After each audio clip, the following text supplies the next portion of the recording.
Not every watch has to be $1 million watch, and the watches that we have here on the table, Mike and Q, are sub $5,000 watches, a very important category to the watch business, a category that I think we at WatchBox specialize in. And there is a huge array of watches to choose from that sometimes are off the beaten path that you may not be thinking about.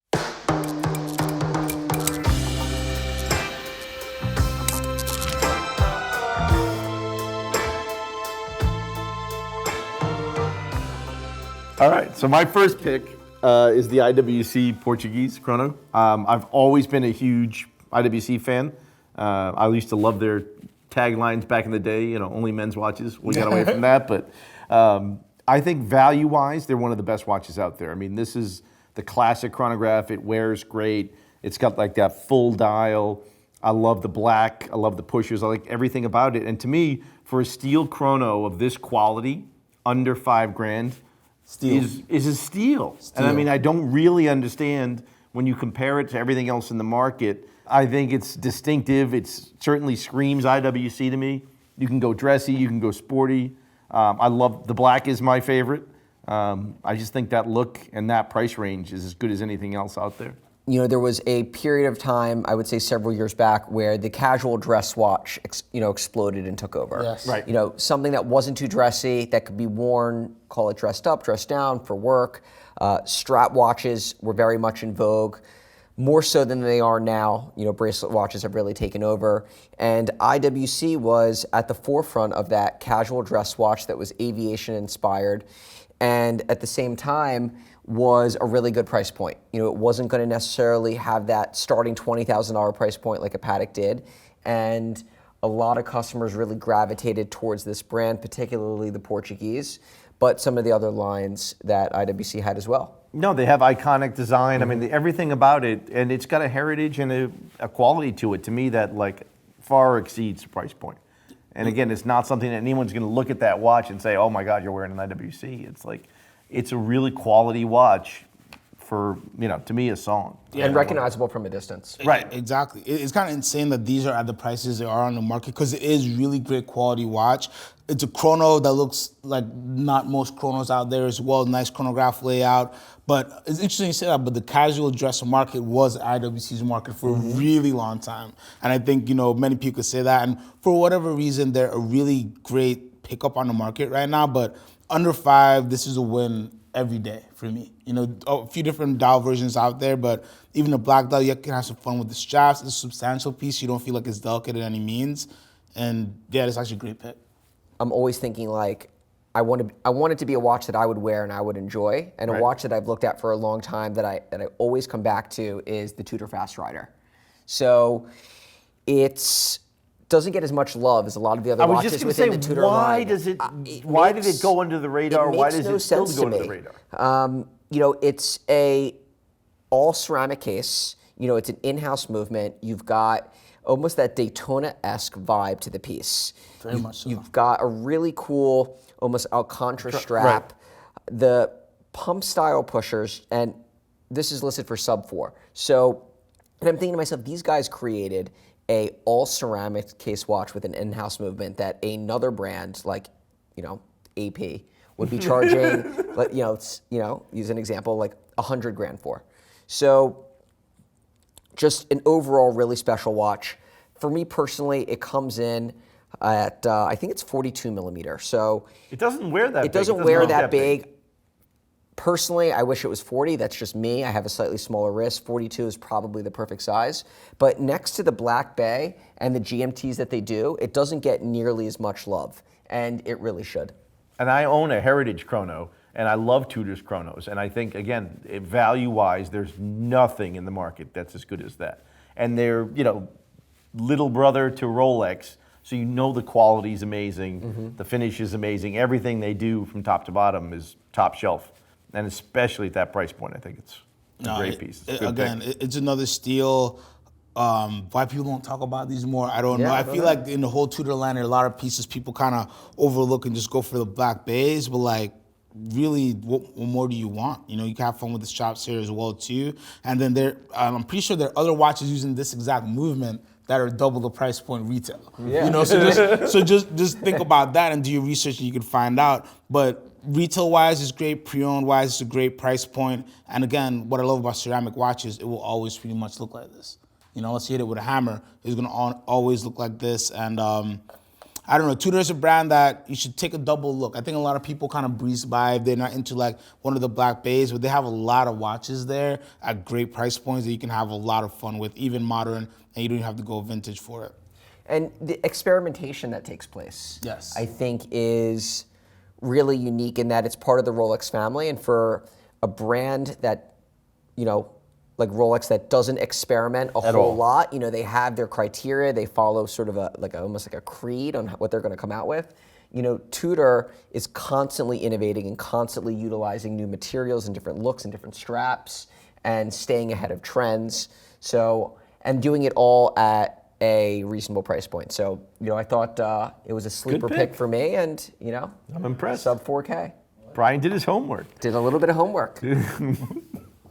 All right, so I did grab me that IWC GST Day Chronograph.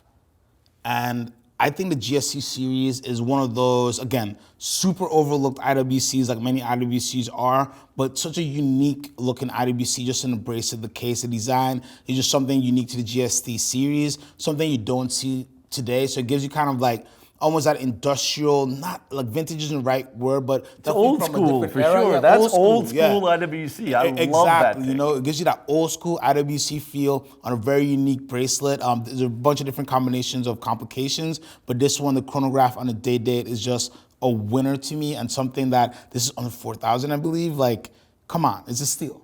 It's an amazing watch. I used to love the GST Perpetuals. The GST Perpetual with the salmon dial and steel for me Incredible. is just, again, an incredible watch, and a watch that I think doesn't really compete for wrist time against a lot of other watches. So it's the kind of thing that if you're, you know, if you're a collector and you have a lot of watches, it's a really cool thing to pick up. But that's a great size too. I mean, Yeah. that would suit you. This would suit me great. Yeah, that would suit you well. That's a I could great wear it, pick. you could wear it. I'm surprised you went old school. On Yeah, no, this is like this is your like Poconos house, right? You don't go there every weekend, but on a Poconos house. certain snowy weekend, you know, you get the family, like, hey, we're going to the Poconos house and we're gonna Look at you pulling out some like Pennsylvania Hey, vernacular listen, I'm there. a PA boy You're now. a PA you know? boy now. Listen, I know Johns to talk about. You know, I know what's going on. I don't even know where the Poconos are. You know, once in a while, but when you have it on, it feels like home. You know, it definitely. I really love the GSC pieces. That gunmetal finish. Yeah, Just a really fun piece. bring GSC back.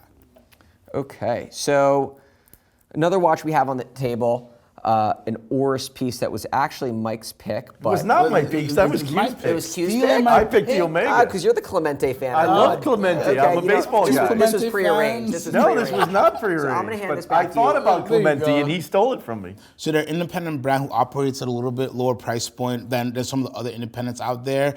But they have so much fun and so much variety at the price point.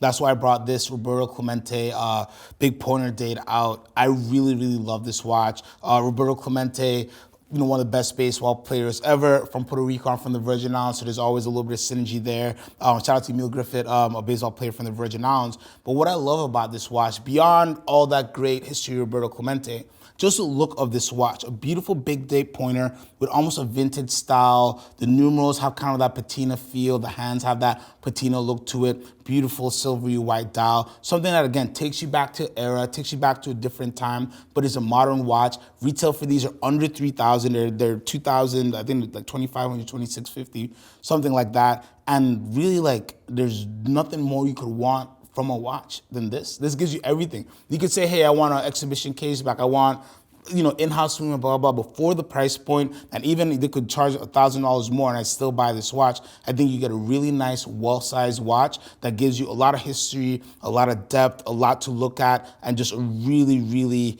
great, unique piece for any lineup, I think. And I think that there's one thing that you're missing, because there is one feature that a watch could have, and that is a Roberto Clemente signed baseball. Oh, yes, yes. So yes, oh man, I knew you were waiting. I knew you were waiting. forgot. for that. So back by popular demand, we have the hands of Sean who's going to bring yes, over you the did box. do this again. Yes. Thank you, I the was gonna hands of ask if you were gonna Sean. do it again. Yes, yes. So this watch is. Could you be my assistant there for 1 second? Spokesmodel. So this watch does come with a beautiful signed reproduction baseball that has a love it. Roberto Clemente signature, and I think that's just like a really sweet special touch. Some of the proceeds of these watches do go to the Roberto Clemente Foundation, and you should know that a section of these watches, I think they're doing about 2,000 pieces, and about 300 of those, or a small amount of those, are being awarded to the Roberto Clemente Award winners in the MLB. And basically that's for the ball player who not only shows they're great on the field, but does a lot of great things off the field like Mr. Clemente did himself. And I think that the story's great, the watch is great, it gives you a baseball. What more could can you you want? miss? I swear I saw that in Sandlot. That ball goes for much more. Thank you, the hands of Sean. Best hands in the business right there. Okay, so we're going to talk about one more watch. You know, my last I pick? keep guessing wrong, so I've already gone through you. So this is going to be Mike's last pick. This is my last pick. And I love Omegas in general, and I think, I've been selling Omegas for 30 years, and this is like one of their all-time classic watches, but a lot like Rolex, if you take the piece over the last 20 or 30 years, it just gets better. So the new versions, amazing bezel, see-through case backs now, coaxial movements, everything about it just feels great. And it's got a fit and finish today that is, I think, as good as anything in the market. I happen to love this one because I just like the white dial. I like the big lume. I think it's just an amazing diving watch, great movement, and it just feels right. Feels solid. It feels solid. And if you go back to I've sold them a million of those watches 20, 25 years ago. It was a hot watch, but it just didn't feel the same. And they've done such a great job with keeping the DNA, keeping the price point super reasonable, but making it a modern piece that's just awesome. And I just think Omega does a great job with that stuff. And I think that they really put their own spin and DNA into the watch. It doesn't look like just any other prototypical steel sports watch. They've got their own way of doing the hands. This particular watch has the wave dial. You have a ceramic bezel that's now prototypical in most sports watches, but you have a coaxial movement on here, which is a lot of people don't appreciate how good that is. Right, and which is actually a better movement that you will find in the pretty much bulk of all sports watches. So there's other little features in here, whether it's the ability to adjust the bracelet within the clasp, the sapphire crystal case back, which honestly you don't find on Rolex steel sports watches, and you do find on these. And again, just an overall, really good pick. I mean, I honestly can't say one negative thing about the watch. I have an older version of the watch in all titanium with a bright blue dial. That was a bright blue great bezel. Now they're better made now. They're much better made now, but that's a cool watch in titanium. But it's my. I would say, look, I truly use it as a tool watch, and I beat it to hell. Yeah, no, it's a perfect tool watch. When I started my career, Seamaster 300s were my bread and butter. And it's interesting because at first I didn't like the bracelet. I'll be honest. I didn't get it. But the community of collectors who love Seamaster 300s is amazing. And one of the biggest tells is when they took away the wave dials for a few years, everybody's like, I need the wave, but it's so interesting what you said, Mike. If you go back 20 years to Seamaster 300s, little updates, the bracelet got a little bit tighter, and they played around with electric blue dials, and there's a couple of titanium editions, and slowly we came up until we have this, which to me is the perfection of the Seamaster 300 ceramic bezel. I love the stark white dial. The bracelet got a little bit of update with this edition as well. But the Seamaster 300 is to me the ultimate classic, go with you, do whatever you want, best friend forever watch. Ride or die, you could go to battle, you could go to the beach, or you could go to a bat mitzvah and have a Seamaster 300 on, and it looks good. I'm on fire today. He's rolled today. I love Q's on fire today.